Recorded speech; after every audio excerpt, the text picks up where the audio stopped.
That updated Stingray, by the way, is the cheapest way you can get to 200 miles an hour. Wait, the base model goes to 200? Base model Corvette goes to exactly 200 miles an hour. No way. I didn't know that. And only the base model. But the Grand Sport can't? Oh, it can. I'm saying for the Stingray, only there's like the LT1, LT2, all that. All those come with aero packages that slow it down. So only the cheapest Corvette can go 200, and the more expensive Corvettes can go 200. Gotcha, the mid-range. But you can get a base model Stingray, and you can get to 200 miles an hour for $73K. Or used. Or yeah, you wait a couple years and $50,000, 200 mile an hour. That speed has never been. I was trying to think, is there anything that was ever offered that can get you to 200 miles an hour for less money than that? Even used. What used can get you to 200 miles an hour? The only thing I can think of, there's probably more. The CTSV Blackwing can do 204, but that starts at like $100K. Can it really? Mm-hmm. CT5V Blackwing, sorry. Yeah, CT5V Blackwing can do 204. That starts around $100,000, maybe more now. But used, they don't go down at all. Used, those hold their value. The only thing I could think of was going all the way back to 2015. The Hellcat originally sold for $62,000. And the Charger could do like 202. Charger could do 202, and that was $62,000. But if you account for inflation, that's over $80,000 now. That's insane. 10 years. 11 years ago to now, that's about $80,000, which is more than this. It starts at 72. So I really think this is the cheapest way you can get to 200 miles an hour ever. Yeah. And I'm not like the biggest GM guy. I'm more of a Mopar guy. Game's got to respect game. Yeah. Like it's the Corvette's amazing. As much as I was just dogging on Chevy a minute ago, but like the Corvette team and then the rest of General Motors, they're like two entirely different companies. Yeah. We drove past a Silverado EV in our Sequoia today.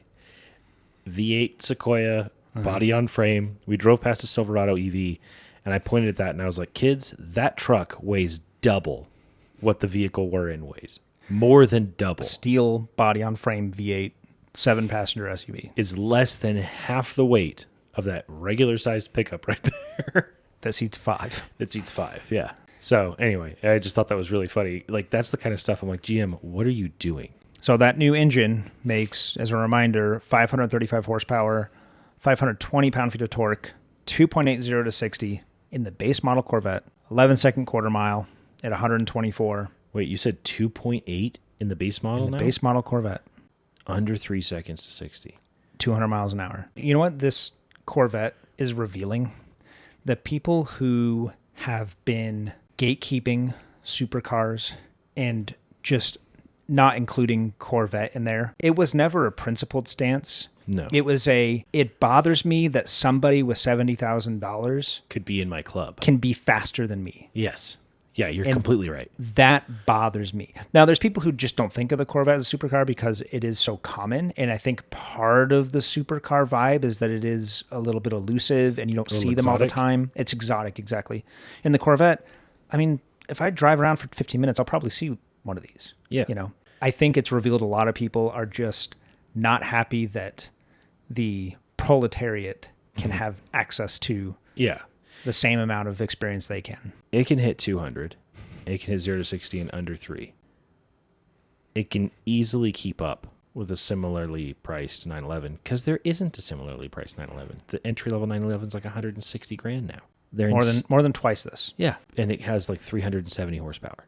and honestly, this has more storage. This is more practical. Yeah. I would honestly trust this to drive to work more because they make these in such higher volumes. Yeah. It is like a passenger vehicle that you see regularly that they sell thousands of. Yeah. So they've worked out the kinks. It's not some bespoke thing like Koenigsegg where your shifter breaks and you have to ship it off to some other country for 6 months to get fixed. Like they make thousands of these things. Mm-hmm. The performance available, the mid-engine layout, I'm comfortable no longer referring to this as a sports car. This is a supercar.